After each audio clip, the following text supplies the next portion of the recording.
J'ai l'habitude de parler du projet professionnel comme enfin de l'élaboration et la mise à jour du projet professionnel comme un défi majeur à combler si on veut lutter contre les questions du chômage en Côte d'Ivoire.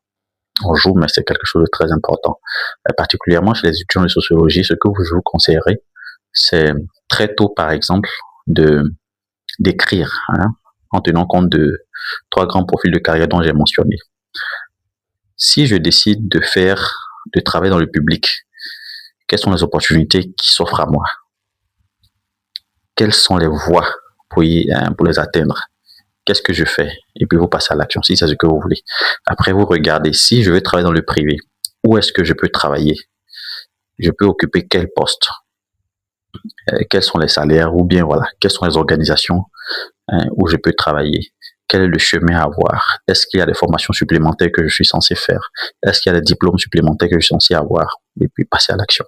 C'est la même chose. Si je décide d'être entrepreneur, quel est le secteur, par exemple, aujourd'hui que je choisis?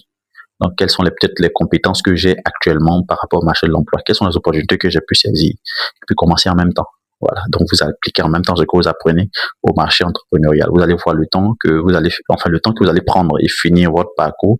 Vous allez voir ce que vous allez acquérir comme compétences. Si vous décidez, par exemple, d'embrasser une carrière de consultant, c'est le bon moment. Passez par les cabinets, vous commencez les stages très tôt. Donc, vous allez voir que ça va vous faire du bien. Il y a beaucoup, beaucoup d'autres choses, mais je pense que ces petits éléments-là, c'est des petites vidéos qu'on fait.